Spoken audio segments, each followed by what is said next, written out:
मौका दिया, लेकिन डूटा का इतिहास रहा है कि शिक्षक के हक की लड़ाई के लिए पूरे जी जान से लड़े। इतिहास को उठाकर देखिए आप कि डूटा ने जब जब भी धरने किए हैं प्रशासन ने घुटने टेके हैं। और भागी सर ने कहा था कि राजनीति नहीं होनी चाहिए। आज मुझे याद है कि ये एनएफएस को लेकर दूसरा धरना है। पहला धरना भी यही हुआ था, लेकिन मैं उसमें मौजूद नहीं था, बीमार था, मैं आ नहीं सका। किसी में भी हुआ था। लेकिन आज देखिए अफसोस ये है हमें कि हम यहाँ तो धरना देते रहते हैं और सामने यहीं पर एनएफएस कर दिया जाता है। सुधांशु जी ने कहा कि 210 एनएफएस हो चुका है। एनएफएस तो बहुत हुए हैं, 210 तो ऑन रिकॉर्ड हुए हैं। ऐसे भी एनएफएस किए गए हैं कि शॉर्ट लिस्ट ही नहीं किए गए कैंडिडेट को। पहले तो ये कहा जाता था कि आप इस काबिल ही नहीं हैं, SC ST इस काबिल ही नहीं है कि पढ़ लिख कर हमें पढ़ाने के लिए विश्वविद्यालयों में आए। जब वो पढ़ लिख कर आ गए तो कहते हैं कि अब एलिजिबल नहीं है, और आज ये कहना शुरू कर दिया कि वो सुटेबल नहीं है। किस तरह से सुटेबल नहीं है? यहीं पर 4500 लोगों का अपॉइंटमेंट होता है, उसके लिए कुछ और क्राइटेरिया है, और अब क्राइटेरिया को बदल दिया गया है। क्राइटेरिया जो बदला गया है उससे SC ST OBC को बहुत बड़ा नुकसान हुआ है। उन्हीं लोगों को नहीं हुआ है, ये सबको नुकसान हुआ है। हमें वो दिन भी याद है कि जब मंडल 91 में मंडल के खिलाफ कमंडल की रथ यात्रा निकली थी। इतिहास दोहराने की बात हो रही है ना, तो इतिहास अगर हम दोहराएंगे तो बहुत दूर तक जाएंगे और बहुत लंबी आग लगेगी। यहीं पर जो नियुक्तियां हुई है, उस नियुक्तियों में किस तरह से SC ST OBC को जो 10-10 साल 15-15 साल से पढ़ा रहे थे डिस्प्लेस्ड कर दिया गया। यह भी एक तरह का एनएफएस है।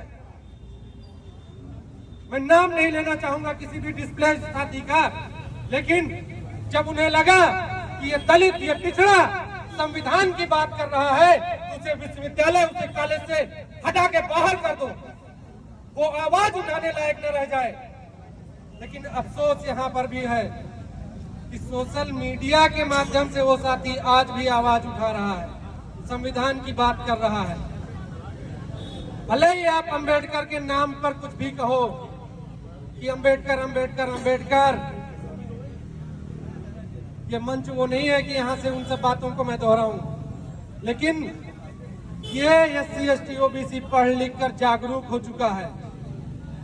हम अपनी हक के लिए लड़ेंगे, संविधान के लिए लड़ेंगे। क्या वैसी मजबूरी रही कि हम फेसबुक पर तो खूब बड़ी बड़ी वाहवाही लूटते हैं कि यहाँ नियुक्ति हो गई, उसको बधाई दी जा रही, गुलदस्ता दिया जा रहा, लड्डू बांटे जा रहे हैं, प्रमोशन हो गया, लड्डू बांटे जा रहे हैं, गुलदस्ता दिया जा रहा है। ऐसी क्या मजबूरी थी कि जब पहला एनएफएस हुआ यहाँ पर जनवरी में हंसराज कॉलेज में, एक ST की सीट पर हिंदी विभाग में एनएफएस हुआ, और उसके बाद जब हम लोगों ने आवाज उठाई तब कहीं और से आवाज नहीं उठी। जनवरी 2023 में वाइस चांसलर को हमने पत्र लिखा कि ऑपरेशनल रिसर्च में, इतिहास विभाग में एनएफएस हो चुका है, OBC की सीट पर, SC की सीट पर, FMS में, इन सीटों पर FMS हो चुका है। असिस्टेंट प्रोफेसर से शुरुआत हुई और ये आग रुकी नहीं, ये बीमारी रुकी नहीं, असिस्टेंट, एसोसिएट और प्रोफेसर तक में पहुंचती चली गई। मुझे JNU के एक प्रोफेसर ने बताया कि मेरे जो जितने पेपर हैं इंटरनेशनल जर्नल में, वहां जिन लोगों की नियुक्ति हुई, जिस सीट पर मुझे एनएफएस किया गया, कोई मेरे बराबर खड़ा होकर वहां दिखा दे। मैं JNU में पढ़ा रहा हूँ एसोसिएट, और मैंने DU में प्रोफेसर के लिए अप्लाई किया था। अगर मैं एलिजिबल नहीं हूं तो मैं JNU में कैसे पढ़ा रहा हूं?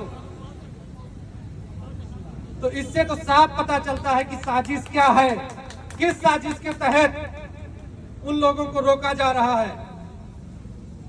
एनएफएस SC ST OBC की सीटों पर क्यों होता है? साथ में और भी सीटों पर तो अपॉइंटमेंट हुआ, उन सीटों पर एनएफएस क्यों नहीं हुआ? क्यों नहीं जो है यूनिवर्सिटी को हम ठप कर देते हैं? सर, भागी सर, मैं आपसे रिक्वेस्ट करता हूं, और पहले भी अभी सुधांशु जी ने कहा, हमने जब आप पहली बार प्रेसिडेंट बने थे, हमारे संगठन ने ये कहा था कि हमारे जो डूटा एग्जीक्यूटिव हैं वो ऑफिस बेरर को पूरा वो देते हैं कि जिस तरह से भी वो चाहे धरना प्रदर्शन जहां भी चाहे करने के लिए वो पूरी तरह से उनके पास राइट है, और जो भी निर्णय लेंगे उस निर्णय में हम साथ खड़े हैं। तो आज भी अगर ये धरना प्रदर्शन 1 बजे से 3 बजे के बीच में हो रहा है तो मैं रिक्वेस्ट करता हूं सर, ऐसे अब नहीं चलने वाला, इस तरह से अब चीजें नहीं चलने वाली। अगर हम प्रशासन के ऊपर दबाव नहीं बनाएंगे तो ये ट्रेड यूनियन किस काम का रह जाएगा? क्या इस ट्रेड यूनियन का यही काम फिर रह जाएगा कि हम टोकन धरना करें? हमें सुबह से धरना लगाना होगा, अगर जरूरत पड़े तो आप भूख हड़ताल करिए, मैं सबसे पहले बैठूंगा। लेकिन कहीं ऐसा ना हो जाए कि आज एनएफएस के लिए हम धरना कर रहे हैं और फिर हम 2-4 महीने बाद एनएफएस के लिए धरना करते रहे। तो कुछ तो रास्ता निकालना पड़ेगा। जब तक हम कुछ इस तरह से इनके सामने प्रदर्शन नहीं करेंगे, ये रुकने वाले नहीं हैं। नियुक्तियों में तो ये बड़ी तेजी से आगे बढ़ते हैं, लेकिन एनएफएस क्यों कर देते हैं? ये समय कम है, इसलिए मैं अपनी बात को ही खत्म कर रहा हूं, लेकिन इस एनएफएस को यहीं खत्म करना पड़ेगा।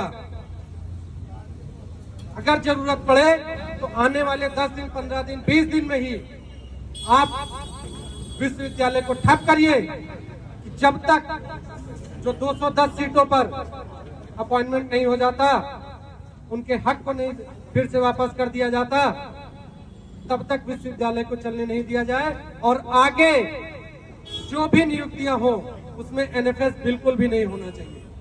धन्यवाद सर। साथियों, आज बोलने का पूरा अधिकार है और एग्जाम्पल तो हमको खुद ही सेट करना पड़ेगा ना।